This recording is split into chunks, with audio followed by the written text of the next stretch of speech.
88 खाणींच्या नूतनीकरणासंदर्भात सर्वोच्च न्यायालयाने आज एक अत्यंत महत्त्वपूर्ण निर्णय दिलेला आहे. हा निर्णय गेले 6 महिने गाजतोय. तो गाजतोय एवढ्यासाठी कारण सर्वोच्च न्यायालयाने यापूर्वीच निर्णय दिला होता की या खाणी अत्यंत रद्दबातल ठरवलं आहे, त्यांचं नूतनीकरण राज्य सरकारला करता येणार नाही.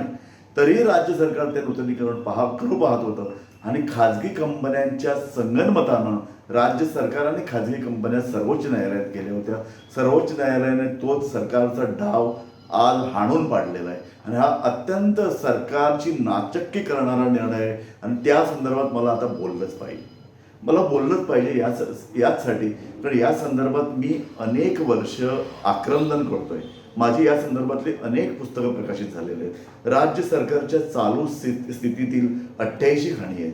या खाणी जवळजवळ 8 ते 10 खाण लीजधारक ज्यांना आम्ही खाजगी कंपन्या म्हणतो त्यांच्याकडे आहेत. या जर काढून राज्य सरकारनं स्वतःकडे घेतल्या तर सरकारला त्यांचा लिलाव करून जवळजवळ 1,00,000 कोटी रुपये मिळू शकतात आणि हे लाख कोटी जर सरकारला आले तर गोव्यातील लोकांना कर द्यावाही लागणार नाही. म्हणजे अत्यंत करमुक्त असं हे भारतामधलं वेगळ्या प्रकारचं राज्य होईल आणि असं अनेक देशामध्ये असं आहे. मी अनेक उदाहरणं देत असतो. मी स्वीडनचं उदाहरण देतो, मी नॉर्वेचं उदाहरण देतो.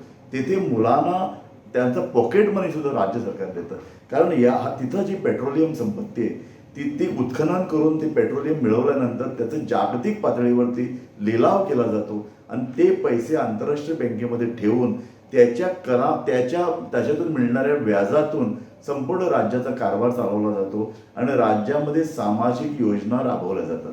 अशा तऱ्हेच्या योजना गोव्यात राबवल्या जाऊ शकतात आणि त्यासाठी या खाणींचा लिलाव करावा अशा मागणी आम्ही अनेक वर्ष करत आहोत. एकतर लिलाव करावा किंवा राज्य सरकारनं महामंडळ स्थापन करावं, या सगळ्या खाणी महामंडळाकडे द्याव्यात आणि त्यांनी अत्यंत योग्य पद्धतीनं त्यांचा लिलाव करून किंवा त्यांचं उत्खनन करून आंतरराष्ट्रीय बाजारपेठेमध्ये हा माल विकण्यात यावा. तो पैसा जो उपलब्ध होईल तो राज्यासाठी वापरण्यात यावा अशा तऱ्हेचे आम्ही मागणी सतत करतो आहोत. दुर्दैवानं होतंय काय की इतकी वर्ष राज्य सरकार खाण कंपन्यांच्या गोंधळीनं पाणी पित आहे. त्यामुळे होतंय की या ज्या 7-8 कंपन्या गोव्यात आहेत खाण कंपन्या त्या राज्य सरकारला अक्षरशः मुठीत घेऊन बसलेल्या आहेत. त्यामुळे कोणताही अशा प्रकारचा निर्णय राज्य सरकार घेत नाही. मुळात मी असं म्हणेन की आता सर्वोच्च न्यायालयानं अत्यंत वाट दाखवल्यामुळे राज्य सरकारला पर्यायच राहणार नाही. राज्य सरकारनं आता खनिज कंपन्यांना सांगावं मागच्या 15-20 वर्षात त्यांनी जे उत्खनन केले सर्वोच्च न्यायालयाच्या निर्णयानुसार हे सगळं उत्खनन बेकायदेशीर ठरतं. त्यांनी जो काही पैसा मिळवला आहे, जो काही निधी या मागच्या काही वर्षात प्राप्त केलेला आहे तो राज्य सरकारनं आता ताब्यात घ्यावा. एवढंच नव्हे तर या 88 खाणी नाही, राज्यात एकूण जवळजवळ 150 खाणी अशा आहेत जिथं उत्खनन होऊ शकतं. त्यांचा ताबडतोबीनं लिलाव करण्यात यावा. आंतरराष्ट्रीय कंपन्यांना इथं बोलवून त्यांच्या स्वाधीन या कंपन्या करण्यात यावा आणि या लिलावातून जो पैसा मिळेल तो लोकांच्या कल्याणासाठी राज्याच्या विकासासाठी तो पैसा वापरण्यात यावा. मला वाटतं हाच निर्णय योग्य आहे.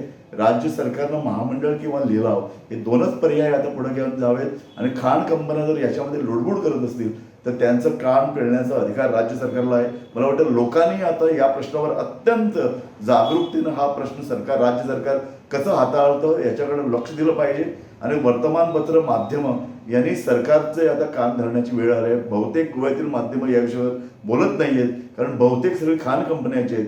त्यामुळे काही लोक जे बोलू शकतात त्यांनी बोललंच पाहिजे. सामाजिक कार्यकर्ते आणि पर्यावरण संघटना याने आता राज्य सरकारचे कान पिळण्याची ही वेळ आलेली आहे.